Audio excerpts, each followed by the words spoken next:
Hello friends and welcome back to Garden Well, Eat Well. If you haven't tuned in before, my channel is all about getting the absolute most from your garden. All the tips and techniques I've learned over the decades to grow a lot of your own food.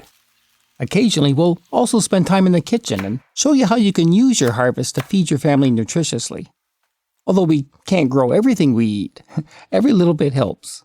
Especially with the price of food, it just seems to be constantly creeping up. And when the season ends, at the very least, we certainly don't want to let anything go to waste, and today's video is a perfect example of that. My family loves Swiss chard. We enjoy it all season long. It's a good source of vitamins and minerals that you can keep picking even as winter approaches. But what I really want to show you is what I do once it's hit with a hard, killing freeze. You may think, well, that's the end of that crop. It can't possibly still be good after being wiped out like this. Or can it? Well, let's find out. This variety is called rhubarb. We just love it. It has such an intense color. It's easy to grow, and it's one of our favorites that I plant every year. You get the same great flavor and nutrition as a green and white variety. But no matter how you cook it up, when you have this contrasting green and red on the plate, it always makes any meal look fantastic. Not only do we harvest it during the main growing season, but since Swiss chard is frost tolerant, we can keep picking it well into the fall and even after it snows, well after most other crops are done. In fact, when you gather them after they've gone through a few frosts, they'll actually taste better than they were earlier in the year. That's because Swiss chard falls into the cruciferous family. It's the same group that cabbage, kale, and collard greens are in. For all these plants, when it gets cold, they start converting some of their starches into sugar. It works sort of like an antifreeze for them. And enough sugar can build up to actually sweeten its flavor. But for Swiss chard, this protection won't last through the entire winter. If the temperature drops too low from a severe freeze, usually around 15 degrees Fahrenheit or -9 Celsius, you'll find that the plant has reached its limit and it finally succumbs to the cold. We recently had a bout of snow followed by some very cold temperatures, and although it did warm up a bit afterwards and everything melted, the damage was done. The cells in the stem freeze up and burst, and once that happens, that's it. It falls over. It simply can't support itself anymore. At this point, they may not look too appetizing. All the leaves are now just laying on the ground, but you don't have to rake them up and toss them onto the compost pile. We're going to use these because they still have a lot of flavor and nutrients left in them. Actually, some of the leaves have survived the cold pretty well. For the most part, they still have their structure and aren't too limp. It's the stem that always gets affected first because it has a lot more water content than the leaves. We'll pick a bunch now, but for what I want to show you, there really isn't a rush. When it's cold, even if the leaves have been laying completely flat for a week, they can still be used.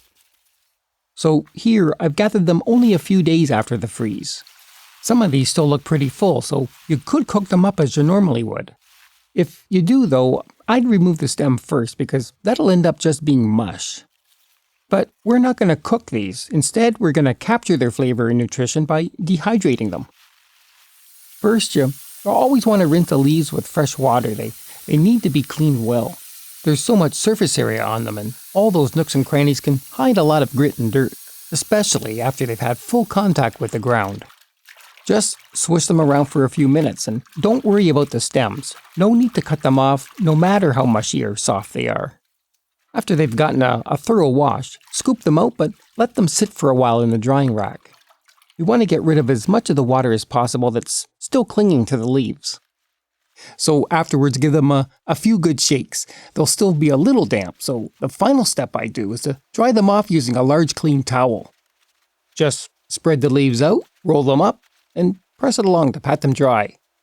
It's not absolutely necessary to do this, but once you do, it's really going to cut down on the time it takes to finish dehydrating them. Many people have food dehydrators, but most of them are compact and the trays are pretty shallow. They're really not meant to be doing huge loads of leaves. You could do a small handful at a time, but even so, trying to do an entire harvest that way could take days. No, a much better and faster way is to just use your oven. Use a cookie sheet to spread the leaves on, but first, tear off a section of parchment paper. You'll find if you don't, the leaves have a tendency to stick to the tray as they dry. Lay them out as loosely as possible. Use more than one tray if you need to. You want as much airflow between them to let that moisture escape. And don't worry if they overlap too much, because we'll be turning them a bit while they dry. Now, your oven only needs to be set to its lowest temperature. For hours, that's 170 degrees Fahrenheit or 75 degrees Celsius. That will completely dry all the leaves to a crisp. But don't set the temperature any hotter thinking you can dry them faster, because you could cook or scorch or even burn the leaves that way. No, it has to be a slow, low heat. It'll help if you set the timer so you can turn and spread them around a bit every 30 minutes or so. You may have to peel them away from each other at the beginning, but soon they'll start to dry out and stop sticking to each other. Depending on how many you're doing, it can still take several hours. As the moisture evaporates, it builds up the humidity inside the oven, and if it stays too high, it can start to slow down the drying process. If you think the leaves aren't drying fast enough, you may be able to speed things up by just propping the door open a bit. Here, I'm using a large wooden spoon, and since the door's on a spring, that should be enough to hold it in place. It doesn't have to be much, but that small gap will help to add a little airflow and release that humidity. You'll know when they're done when they're bone dry and the stems are brittle and snap when you bend them. If any of them are still flexible, they need to be left in a little longer. But once they're totally dry, take them out and let them cool down for a minute. They're so fragile at this point that you can easily crush them by hand. You can break the leaves down into small flakes. It hardly takes any effort, even the stems. We like using the flakes in a lot of our cooking for soups and stews and salads. They're a great substitute for dried celery, and you'll be totally surprised at how concentrated its flavor is. But if you don't like to use the larger flakes in your recipes, you can always turn it into a fine powder instead. You just need a blender for that. It doesn't have to be heavy duty or anything special, just a regular blender.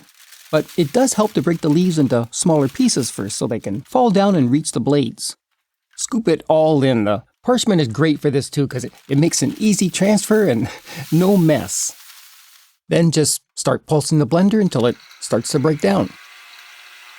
If after a few seconds it sounds like the blender's not making any more progress, you may have to stop and use your spoon a few times. The leaves probably just need to be crushed a bit more, and at the same time, push them down so they can make better contact with the blades. But don't forget to put the top back on. You don't want to get a cloud of powder all over your kitchen. Once you let that happen once, you'll never let that happen again, and that's from experience.